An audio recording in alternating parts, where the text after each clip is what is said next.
कुछ पुराने concepts for 5 minutes, और उसके बाद आज का हमारा टॉपिक जो कि है इंट्रोडक्शन टू पावर सप्लाई।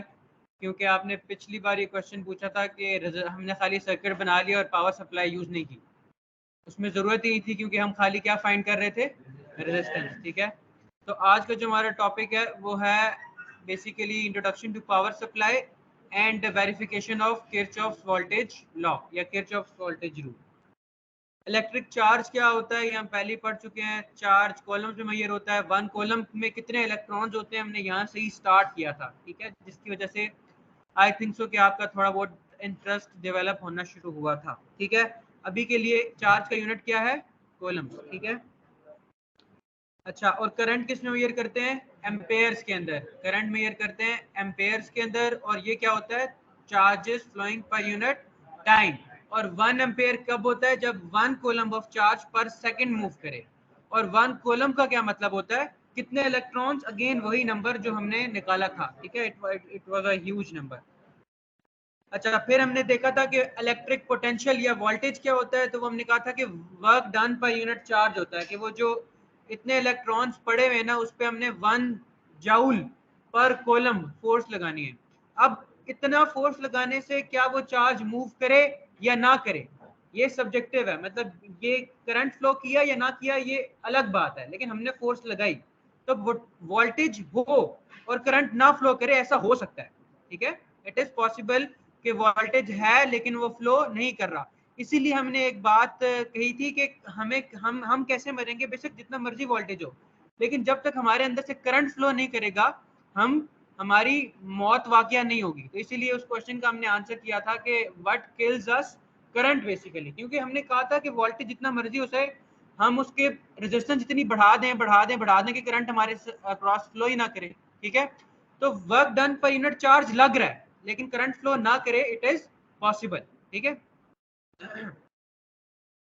अच्छा, फिर पावर है, पावर को हम जरा डिटेल में पढ़ेंगे। अभी सिर्फ पावर, जब भी आपसे कहें ना, जिस तरह रजिस्टर की पावर रेटिंग, अगर लास्ट टाइम बात नहीं हुई तो जरा मेरी बात ये वाली सुन लें कि जो रजिस्टर होता है ना, जो थिक रजिस्टर होता है थोड़ा, ठीक है, इट इज पॉसिबल कि you are given 2 resistor with same resistance की वैल्यूज, लेकिन one is a bit thinner and other is a bit thicker. ठीक है, उसका वॉल्यूम थोड़ा ज्यादा है। तो उन दोनों में फर्क किस चीज का है, पावर रेटिंग का। ठीक है, दोनों की रेजिस्टेंस बिल्कुल सेम होगी, पावर रेटिंग का फर्क है। अब इसका मतलब क्या हुआ, इसका मतलब ये हुआ कि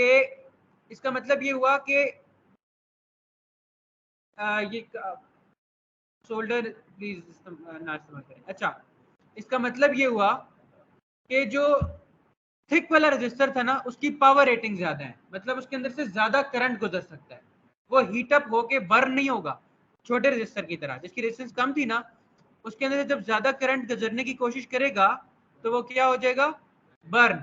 लेकिन जो थिक रजिस्टर होगा ऑफ सेम रेजिस्टेंस वैल्यू, वो नहीं चलेगा, उसकी पावर रेटिंग ज्यादा होगी, वो ज्यादा करंट की अपने अंदर से करंट गुजार सकता है, वैल्यू बर्दाश्त कर सकता है करंट। ठीक है, अच्छा, बेसिक सर्किट जरा स्क्रीन के ऊपर भी देखी रखें। ये जो बेसिक सर्किट होता है ना, इसको हम बोलते हैं बेसिक सर्किट। ये जो आपके ये जो इस तरह में बनाया हुआ है, जिसके साथ एक वोल्टेज का सोर्स लगाया हुआ है उन्होंने प्लस माइनस, और एक ही कंपोनेंट है। ठीक है, अब basic circuit is the one that can not be सब डिवाइडेड। ठीक है, एक सर्किट है ना, उसको अगर छोटे छोटे सर्किट्स में डिवाइड कर सकते हैं तो it is not a basic circuit. तो जो आइडियल बेसिक सर्किट होता है उसके अंदर एक ही एलिमेंट होता है, that element can be capacitor, inductor, register या कुछ भी। ठीक है, प्लस अ पावर सोर्स, इसको हम क्या बोलते हैं, ये क्या है, basic circuit, and it can not be divided into a smaller circuit. जो ये ऑलरेडी स्मॉलर होता है, इससे नीचे नहीं जा सकता। ये बड़ी अच्छी स्लाइड बनी हुई है, इसे आप घर जाके दोबारा भी एक बार देख सकते हैं। अच्छा, बाय द वे ये स्टैनफोर्ड की है गेस उस साइड से। अ नोट अबाउट, अच्छा, फिर ये एक और बड़ी इंपॉर्टेंट बात है, एक और बहुत इंपॉर्टेंट बात है कि देखें, अगर ये इस तरह करके आप एक कंपोनेंट लगा हुआ है ना, इस तरह करके, ये जो आप सामने देख रहे हैं ऐसे, इसका ये वाली साइड पॉजिटिव है और ये वाली साइड क्या है, नेगेटिव। ठीक है, तो इसके अंदर से ना current positive to negative flow करता है। हम हमेशा कन्वेंशनल करंट की बात करेंगे। हम किस करंट की बात करेंगे, कन्वेंशनल करंट की। अगर आपको कोई कहता है करंट यहां से ऐसे नहीं ऐसे वाला फाइंड करके दिखाएं, तो इसका मतलब है मैग्नीट्यूड वही है, बस वो कह रहा है नेगेटिव, वैल्यू नेगेटिव हो जाएगी। ठीक है, अच्छा, तो वो यही बात नीचे लिखी है कि अगर यहाँ से डायरेक्शन चेंज हो जाएगी, इसका मतलब ये है कि 1 मिलियन एमसी फ्लो कर रहा है, लेकिन मतलब लेट से नेगेटिव में फ्लो कर रहा है, तो डायरेक्शन पॉजिटिव से नेगेटिव में। अच्छा, अगेन इस तरह का क्वेश्चन मैं एमसीक्यूज में भी देता हूँ। ये जो आपको सामने नजर आ रहा है ना सर्किट, इस सर्किट में ए और बी का ना हमें बताया हुआ नहीं है कि कौन सा पॉजिटिव है और कौन सा नेगेटिव है। आपको क्वेश्चन ये होगा कि इस सर्किट को देख के बताएं कि ए पॉजिटिव है या बी पॉजिटिव है, तो क्या कौन सा पॉजिटिव है? ए क्या है, कैसे पता चला? हाँ, लेकिन आसान तरीका ये है कि आपने देखें डीएमएम लगाया हुआ है, डिजिटल वोल्ट मीटर, ठीक है, आपने वोल्ट मीटर लगाया हुआ है और वोल्ट मीटर आपको वैल्यू क्या दे रहा है? नेगेटिव में। नेगेटिव में वैल्यू देने का मकसद ये है कि आपने जो वोल्ट मीटर की प्रोब्स लगाई है ना, वो उल्टी लगाई हुई है, ठीक है। तो इसका मतलब कि जो ये वाली जगह है, this is suppose to be in this scenario. अभी के अगर ये जो डीएमएम का अगर ये वाला पॉजिटिव था ना, तो इसका मतलब ये जो है ना, ये नेगेटिव के साथ लगा हुआ है, तो ये नेगेटिव है और ये पॉजिटिव है, मतलब कि ये ऑपोजिट कनेक्ट हुआ हुआ है डीएमएम बैटरी के साथ। ये वाली बात समझ आई आपको? जरा दोबारा आ गई समझ? दोबारा सुने। हाँ ठीक है, ये देखिए इसके ऊपर आपको क्या लिखा हुआ नजर आ रहा है? 1.401, लेकिन माइनस में। इसका मतलब ये है कि अगर ये देखो, ये डीएमएम के दो प्रोब्स है ना, एक ये और एक ये है, ये वाला कनेक्ट है इसके साथ और ये वाला कनेक्ट है इसके साथ, और ये डीएमएम के ऊपर आपने लिखा हुआ देख रहे हैं कि ये वाली डीएमएम की साइड क्या है? पॉजिटिव, ठीक है। तो अब ये जो पॉजिटिव साइड है ना, अगर ये पॉजिटिव के साथ ही लगी हुई हो बैटरी के, और जो नेगेटिव साइड है डीएमएम की वो नेगेटिव के साथ ही लगी हो, तो आंसर क्या आता है? पॉजिटिव। तो आंसर क्या आता है? पॉजिटिव। लेकिन इस केस में यू आर सेइंग कि आंसर क्या आ रहा है? नेगेटिव। तो इसका मतलब क्या हुआ कि जो इसकी पॉजिटिव साइड है, क्योंकि इधर तो उन्होंने दिखा दिया ना कि डीएमएम का ये पॉजिटिव ही है, तो इसका मतलब कि जो कनेक्ट हुआ होगा एक किसके साथ हुआ होगा? नेगेटिव के साथ। तो इसका मतलब एक्चुअली में this side A is negative and B is positive. तो अगर आप ये डीएमएम का ये वाला टर्मिनल इधर लगाते और ये वाला टर्मिनल इधर लगाते, तो ये आपको पॉजिटिव रीडिंग देता, ठीक है। तो ये क्वेश्चन हो सकता है कि which is the positive terminal. Okay, अच्छा, अगेन पावर की एक लैब होगी प्रॉपर। अभी के लिए this is very important slide, this is very important thing to know. अगर करंट ऐसे जा रहा है ना, ये जो रेड बॉक्स यहाँ पे लिखा हुआ है, करंट अगर ये पॉजिटिव से नेगेटिव की तरफ जा रहा है, करंट अगर पॉजिटिव से नेगेटिव की तरफ जा रहा है, तो हम क्या कहेंगे कि पावर ग्रेटर देन जीरो है, पावर डिलीवर हो रही है। पावर क्या हो रही है?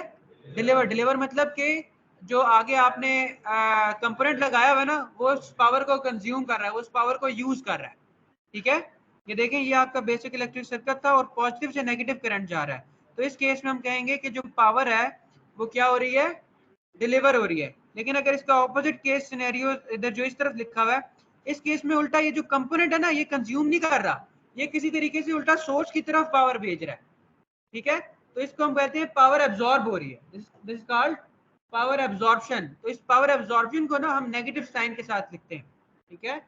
whenever the sign of power is positive, it means power is being delivered to the component,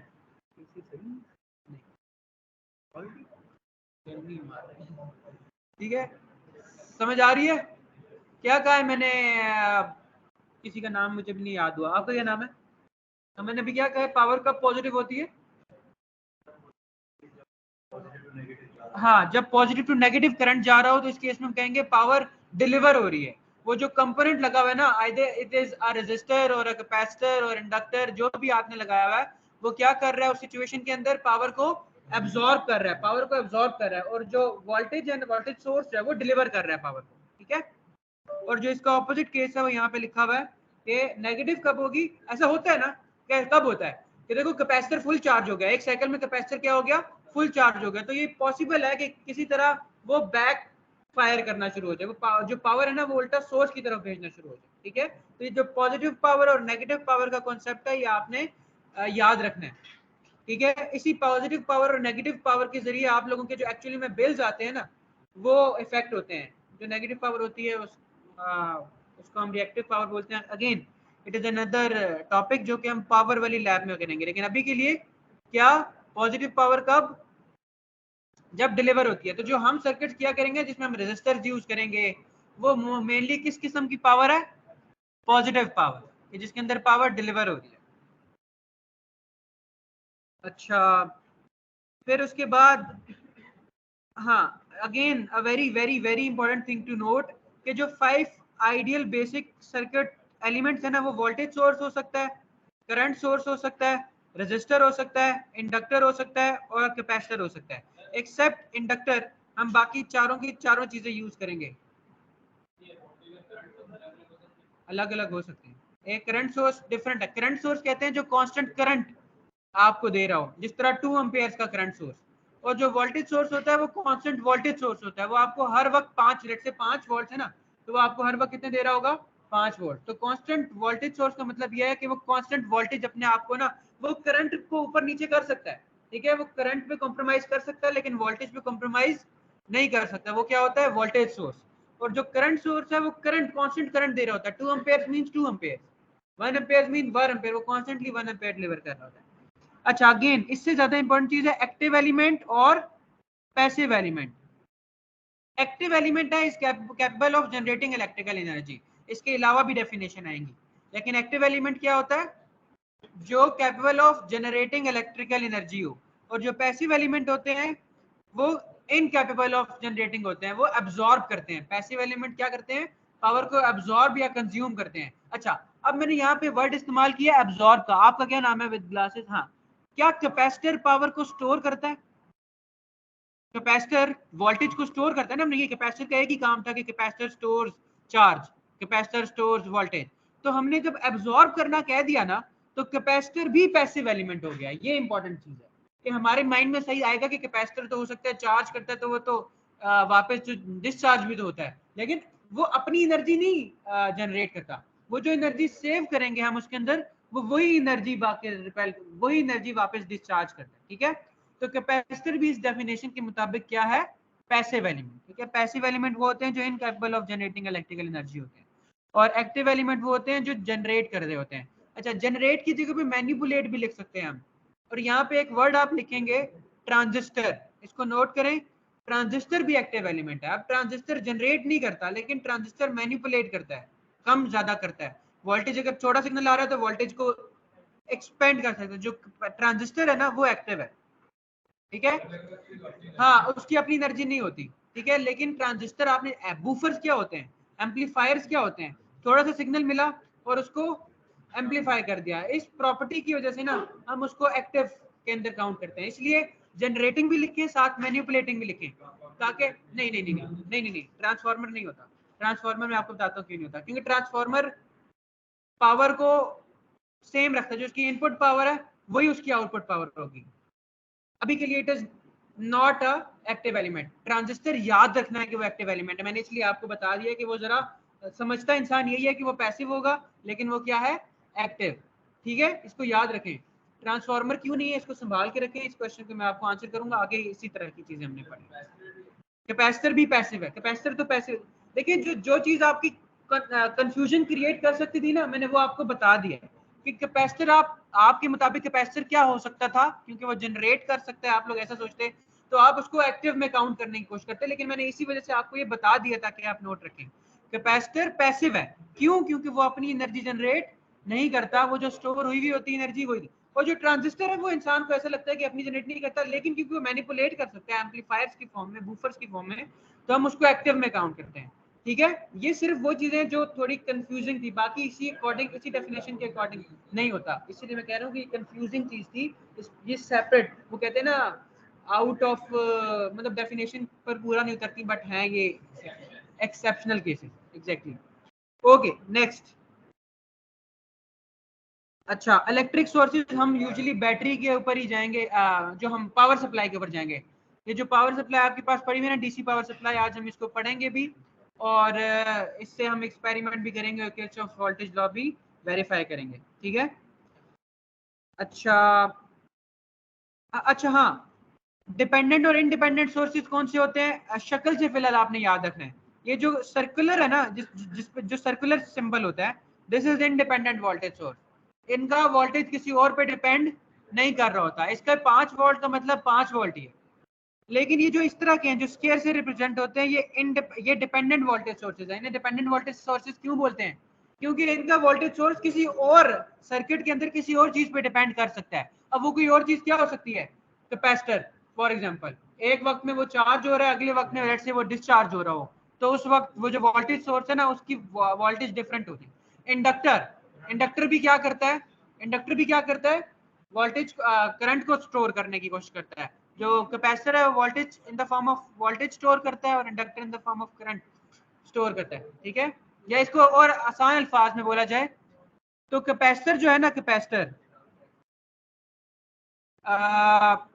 Syed आपका क्या नाम है, जो कैपेसिटर है वो एनर्जी स्टोर करता है in the form of electric field, in the form of electric field, और जो इंडक्टर है वो एनर्जी स्टोर करता है in the form of magnetic field.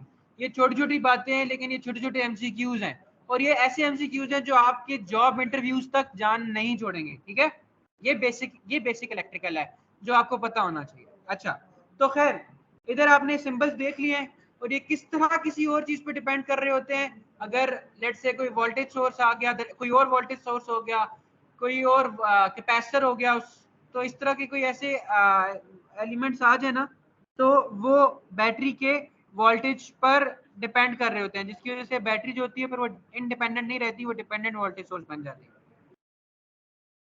अच्छा, अच्छा, ये इसको जरा आप पढ़ें, ये जो आपके सामने स्लाइड आई है इस वक्त, कि रियलिस्टिक वोल्टेज सोर्स क्या होता है।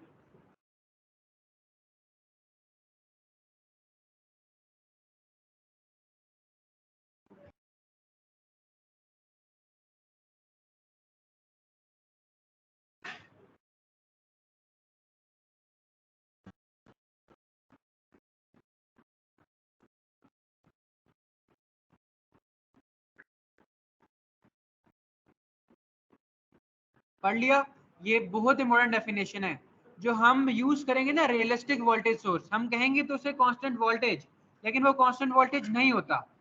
आप जब करंट उसके अंदर से गुजरना स्टार्ट होता है, जब करंट वो डिलीवर करना स्टार्ट होता है और करंट इंक्रीज होता जाता है आहिस्ता आहिस्ता, तो उसके वोल्टेज डिक्रीज होते जाते हैं। और इसकी वजह क्या है कि अंदर एक रेजिस्टर होता है स्मॉलर, छोटा सा। ठीक है, अच्छा, अब ना इसीलिए आपने अगर याद हो तो कभी पढ़ा होगा टर्मिनल पोटेंशियल डिफरेंस और ईएमएफ। ठीक है, तो जो टर्मिनल पोटेंशियल डिफरेंस होता है ना, that can very depending upon that internal resistance. अब सुननी है बात सही करके, देखिए जब करंट इसके अंदर से फ्लो करना शुरू किया ना सर्किट के अंदर से, और वो आहिस्ता आहिस्ता ज्यादा होता गया, तो मुझे बताएं कि जब V is equal to I R होता है ना, तो ये जो अंदर इसके रेजिस्टर था छोटा सा, इसके अंदर जब करंट ज्यादा होता गया तो इसका वोल्टेज भी आहिस्ता आहिस्ता ड्रॉप बढ़ता गया ना। V is equal to I R होता है, आर तो उतना ही रहा, लेकिन करंट ज्यादा होने की वजह से इसका जो V है, जो इसके क्रॉस ड्रॉप हो रहा था, इंटरनल रेजिस्टर जो लगा हुआ था उसके अंदर जो वोल्टेज ड्रॉप हो रहा था वो आहिस्ता आहिस्ता क्या होता गया, इंक्रीज। तो वो अंदर ही थोड़ा सा जाया होना शुरू हो जाता है। ठीक है, तो जो एक्चुअल उसकी वैल्यू होती है वो नहीं रहती, बल्कि आहिस्ता आहिस्ता कम हो जाती है। तो इसे कहते हैं रियलिस्टिक वोल्टेज सोर्स।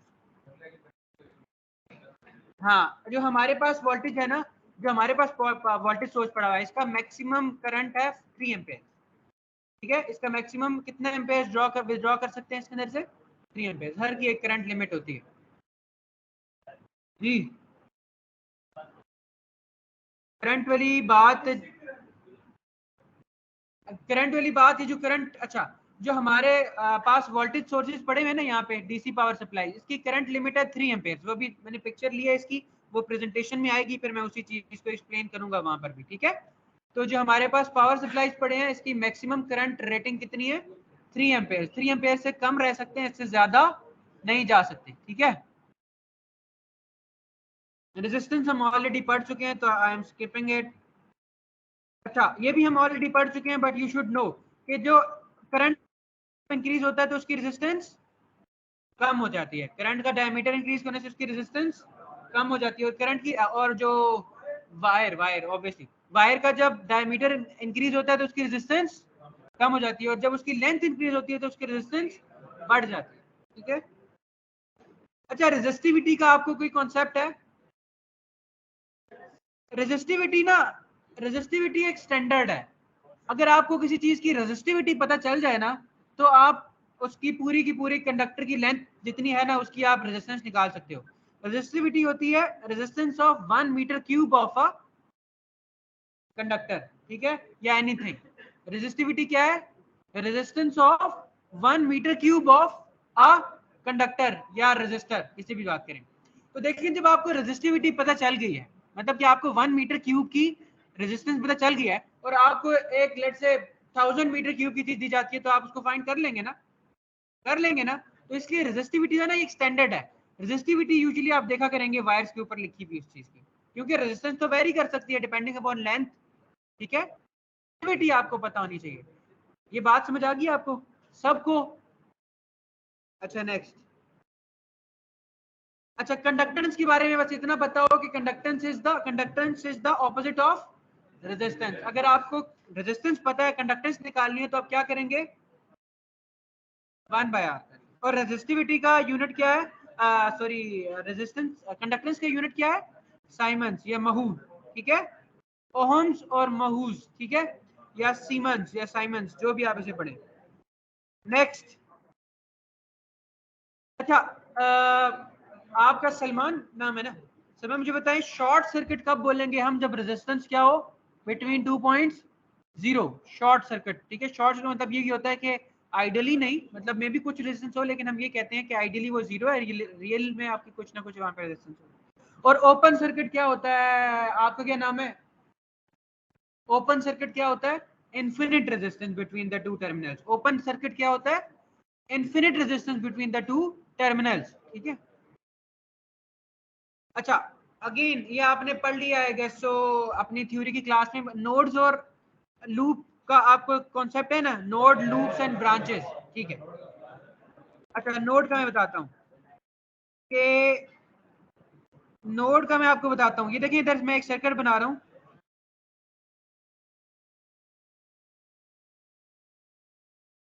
ये ना मेरा माउस सही से काम नहीं कर रहा, बट आपको पता चल जाएगा।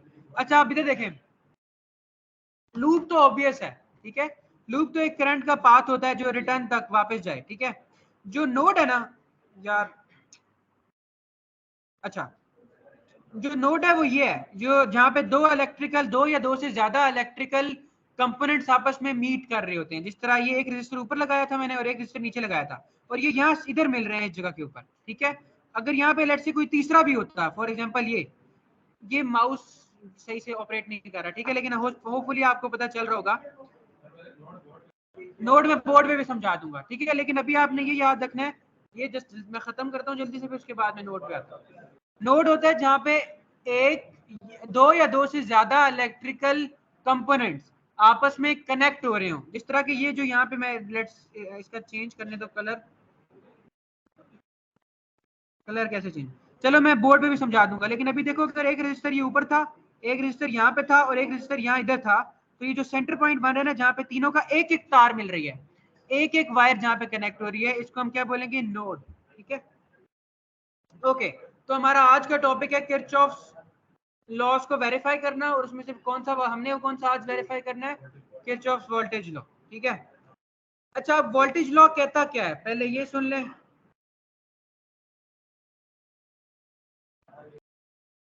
अच्छा ये किरचॉफ्स वोल्टेज लॉ क्या होता है कि अगर आपने एक सर्किट बनाया है, अगर एक लूप है ना आपके पास, ऐसे करके एक लूप है, तो उस लूप के अंदर वोल्टेज राइजेस और वोल्टेज राइजेस और वोल्टेज ड्रॉप्स, इनका सम आपस में क्या होना चाहिए? इक्वल। या हाँ ठीक है, ये भी सही है कि sum of all voltage rises and drops is equals to 0। तो वोल्टेज राइज कहां से आता है? बैटरी से, ठीक है, वोल्टेज सोर्सेज से वोल्टेज राइज आता है, वोल्टेज सोर्सेज से। और वोल्टेज ड्रॉप कहां पे होता है? पैसिव एलिमेंट से। हम कह सकते हैं कि पैसिव एलिमेंट में क्या होता है? Voltage drop. अब मुझे ये बताएं कि अगर ये वाली बैटरी जो है लेट्स से वो 5 वोल्ट की थी, तो क्या ये पॉसिबल है कि सर्किट में 5 से ज्यादा ड्रॉप हो जाए?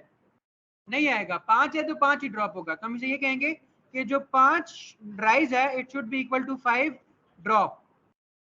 या सेकंड हम ये कह सकते हैं कि वोल्टेज राइज और वोल्टेज ड्रॉप का एल्जेब्रिक सम का मतलब क्या होता है?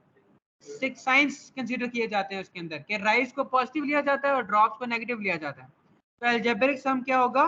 0, ठीक है, इन अ लूप, एक लूप के अंदर। अभी हम चेक करेंगे कि लूप के अंदर कैसे। हाँ, और जो केवीएल है वो क्या है? Conservation of energy. हमने इसी से स्टार्ट किया था। आपको पता है वोल्टेज क्या था? Work done per unit charge, और वर्क डन क्या था, वर्क डन क्या होता है, एनर्जी। तो अगर हमने ये कहा है कि voltage drop should be equal to voltage rises, voltage rise should be equal to voltage, इसका मतलब एनर्जी जितनी है उतनी एनर्जी जाया होगी, उतनी एनर्जी डिसिपेट होगी। तो दिस इज कॉल्ड, और law of conservation of energy भी यही कहता है ना कि जितनी एनर्जी होगी उतनी एनर्जी जाया होगी, ठीक है। तो this is called conservation of energy. Okay, तो अब ये इधर छोटा सा इधर सर्किट बनाया कि अगर हम इसको वोल्टेज राइज ले रहे हैं इस VA को, तो जो VB है ये ड्रॉप है, तो हम ये कहेंगे कि VB minus VA is equal to 0। अच्छा एक मिनट और, अगर ना आपको इस तरह करके लिखा हुआ है, देखा है आपने कि एक रजिस्टर है, ऊपर आपने A लिखा हुआ है, नीचे आपने B लिखा हुआ है, और आपसे किसी ने कहा है कि VAB फाइंड करें, तो आपने क्या करना है, क्या करेंगे, VA माइनस VB, ठीक है, until unless it is stated opposite, ठीक है। आपने अगर A ऊपर A लेट से दिया हुआ है 6 और B दिया हुआ है लेट से 5, तो आपको A भी फाइंड करने का कहा गया है, तो आपने क्या करना है, VA माइनस VB, ठीक है। तो क्या बनेगा, VAB 6 minus 5 which is equals to 1। अच्छा, और ये हमारे पास, अच्छा अब यहाँ पे ये एक लूप है और ये दूसरा लूप है, दोनों में डिफरेंट केवीएल प्रूव होगा। यहाँ पे कैसे केवीएल प्रूव होगा, लेफ्ट हैंड साइड का अगर हम लिखेंगे तो क्या लिखेंगे, VA plus V2 plus VB, एक मिनट इस चीज को मैं आपको बता, plus VB is equal to 0। अभी हमें कुछ नहीं पता, अभी हमें कुछ नहीं पता कि कौन सा पॉजिटिव है कौन सा नेगेटिव है, तो इसकी देखिए VA की वैल्यू नेगेटिव भी आ सकती है, हमने जनरली ऐसे लिखना है VA प्लस V2 प्लस, लेकिन VA की वैल्यू नेगेटिव हो सकती है, VB की वैल्यू पॉजिटिव हो सकती है, वो ऑटोमेटिकली कंपनसेट हो जाएगा जब इनकी वैल्यू आएगी। हमने यही कहना है कि इस पूरे लूप के अंदर सम क्या है, 0, एल्जेब्रिक सम का मतलब ये साइन ऑटोमेटिकली आ जाएगा जब आप उसकी वैल्यू फाइंड करेंगे, ठीक है। वो जब हम खुद से सॉल्व कर रहे होते हैं ना सर्किट, तो हम खुद से एक एनालॉजी, एक ना हम खुद से रिप्रेजेंटेशन ले लेते हैं कि जी हमने राइज को पॉजिटिव लेना है और ड्रॉप को नेगेटिव लेना है। अभी इस केस में हमें नहीं पता, ठीक है, तो हम सबको ही पॉजिटिव लेंगे। हाँ हाँ, करंट की डायरेक्शन के हिसाब से भी ले सकते हैं, ठीक है। ये डिफरेंट वो है, अभी अभी सपोज कर रहे हैं हमें कुछ नहीं पता, जब कुछ नहीं पता तो तीनों का सम इक्वल होना चाहिए 0 के। अब वो सारे नेगेटिव हो सकते हैं, सारे पॉजिटिव हो सकते हैं, कोई पॉजिटिव कोई नेगेटिव हो सकते हैं, और इसी तरह इसके अंदर भी, तो ये दो डिफरेंट केवीएल प्रूफ होंगे। एक मिनट, जो यहाँ पर मैं पॉइंट क्लियर करना, जो यहाँ पर मैं एक पॉइंट क्लियर करना चाहता हूँ वो ये है कि ऐसा नहीं होगा कि VA plus V2 plus VB plus V3 plus VC is equal to 0। सारे रेजिस्टेंस को आपने ऐड करके इक्वल टू 0 नहीं कहना, वो एक लूप के अंदर कहना, ठीक है। बस इस स्लाइड का यही मकसद था। इसके बाद I am coming on board, तो उस बोर्ड के अंदर आपको यही चीज दोबारा समझाऊंगा, ठीक है। अच्छा, अब आ जाते हैं हम हमारे जो ये, ठीक है, इस पे वी आर, इसको आपने ध्यान से सुनना है, ठीक है, क्योंकि ये वोल्टेज सप्लाई है जो अभी आप यूज करेंगे। इसकी बातें अगर आपको नहीं समझ आती तो आपने बार बार पूछनी है, पुरानी जो बातें मैं कर चुका हूं प्रोबेबली मैं एक्सप्लेन दोबारा भी करूं अभी बोर्ड के ऊपर, ये मैं आपको बार बार आपके वर्क स्टेशन के ऊपर आके नहीं बता सकता। ओके, चलें। अब ना हमारे पास जो पावर सप्लाई है इसके अंदर तीन तरह की सप्लाईज हैं। पहली बात, एक ये आपको नजर आ रही है 3 टर्मिनल से, एक ये है हमारे पास, ये दूसरी है, और एक ये है, ये हमारे पास तीसरी है, ठीक है। स्क्रीन के ऊपर मैं स्लो स्लो करूंगा ताकि वो लैग जो आ रहा है दरमियान में वो वो एडजस्ट हो जाए, ठीक है साथ। अब हमारे पास 3 सप्लाईज हैं इस पावर सप्लाई के अंदर, और ये डीसी है, एसी नहीं है, ये this is a DC power supply and this has, it has 3 sources, it has 3 voltage sources. 2 voltage sources are variable voltage sources that can generate voltage between 0 to 30 volts, ठीक है। ये जो first one है और second one है, it can generate voltage between 0 to 30 volts, and this last one is a fixed voltage supply of 5 volts, ठीक है। इसका मतलब जब आपको सिर्फ 5 वोल्ट चाहिए हो तो आपने किसको यूज करना है, लास्ट वाली को, और अगर आपको 0 से 30 के दरमियान चाहिए हो तो आपको क्या यूज करना है, फर्स्ट या सेकंड। अभी यहाँ पे खत्म नहीं हुई बात, ठीक है। अच्छा, अगर आपको वोल्टेज लेना है तो आपने इस सेंटर वाली से नहीं लेना, सेंटर वाली इज ग्राउंड। आपने ये जो नेगेटिव और पॉजिटिव यहाँ पर प्रॉब्स लगानी है, लीड्स लगानी है, ठीक है। अगर आप सेट करेंगे से 5 वोल्ट तो आपने इधर और इधर से कनेक्शन लेने हैं। अच्छा, अब सेट कहाँ से करेंगे? इस वाली ये वाली सप्लाई है ना, इसके लिए ये नॉब्स हैं, ये वोल्टेज को एडजस्ट करने के लिए और ये करंट को एडजस्ट करने के लिए, ठीक है, समझ आ गई। और ये जो ये वाली है, इसको वोल्टेज, इसको ये और ये करंट को एडजस्ट करने वाली है और ये वोल्टेज को एडजस्ट करने वाली है। अगर आप इसको फुल क्लॉकवाइज घुमा देंगे तो ये 30 पे चली जाएगी, अगर आप फुल एंटी क्लॉकवाइज कर देंगे तो ये 0 पे चली जाएगी, ठीक है। अच्छा, अब again a thing to remember and note, आपने ना करंट वाला जो नॉब है उसे मैक्सिमम पे रखना है। इसकी मैं वजह भी आपको बताऊंगा। आपने जो भी आप वोल्टेज सोर्स यूज कर रहे हो, आपने करंट वाला जो वोल्टेज सोर्स, करंट वाला जो नॉब है उसे मैक्सिमम पे यूज करना है। अब इसकी वजह क्या है अनस? इसकी वजह यह है कि जो करंट है ना वो रजिस्टर अपनी मर्जी से विदड्रॉ करता है। मतलब कि अगर रजिस्टर 2 किलो ओम्स है, आपने 5 वोल्ट दिया तो करंट की वैल्यू ओम्स लॉ से निकालना मुश्किल काम है?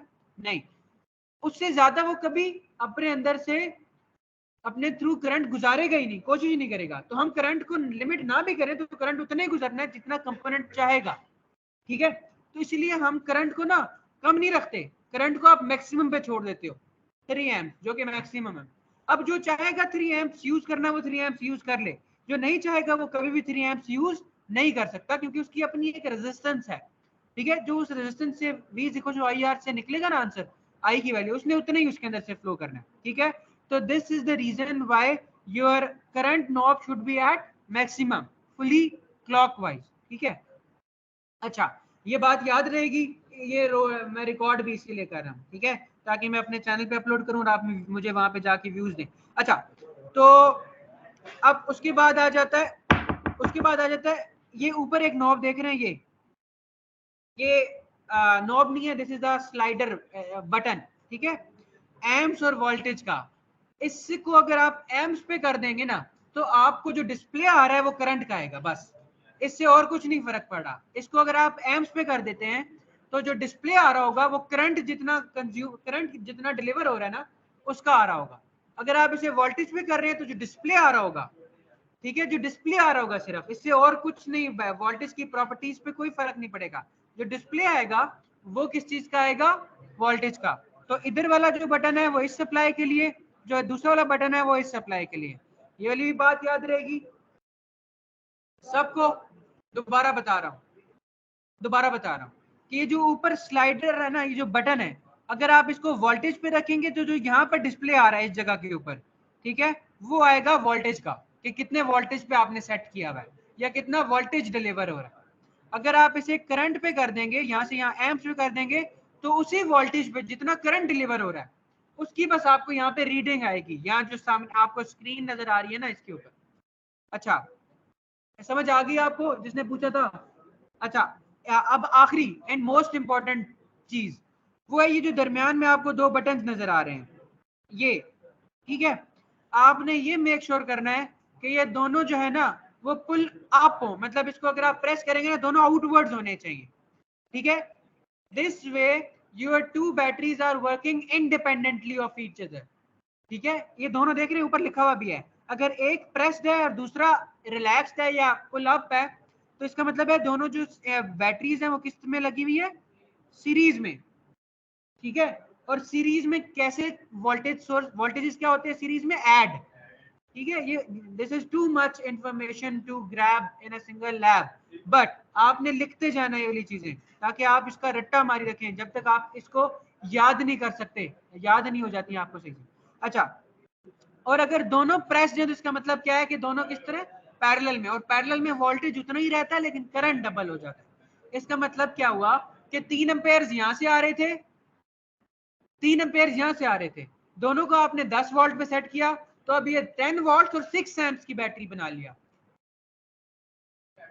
हाँ, अब करंट ऐड हो गया है। तो जब आपको करंट ऐड करना हो तो आप दोनों को पैरेलल में ऐड कर देंगे। जब आपको वोल्टेज ऐड करना हो, मतलब कि 30 + 30 60 वोल्ट तक आपको चाहिए हो, तो आप क्या करेंगे, इन दोनों को सीरीज में कर देंगे। लेकिन हमारा ऐसा कोई नहीं, क्योंकि हमने एक सेफ लिमिट पड़ी थी, हमने हमेशा 30 से नीचे ही रहना है। हमने कहा था वो 50 वोल्ट तक सेफ है, तो 60 वोल्ट तक जाएंगे आप? नहीं, तो आप 30 तक ही जाएंगे। अच्छा, ये वाली बात समझ आ गई। तो आप क्या करेंगे, आपने जब भी वोल्टेज सोर्स यूज कर रहा होना, आपने ये चेक करना है कि जो दोनों है वो इंडिपेंडेंटली काम कर रहे हैं। ठीक है, सही हो गया? ओके, तो this was all about the lab theory part. अभी हम सिमुलेशन की तरफ चलेंगे।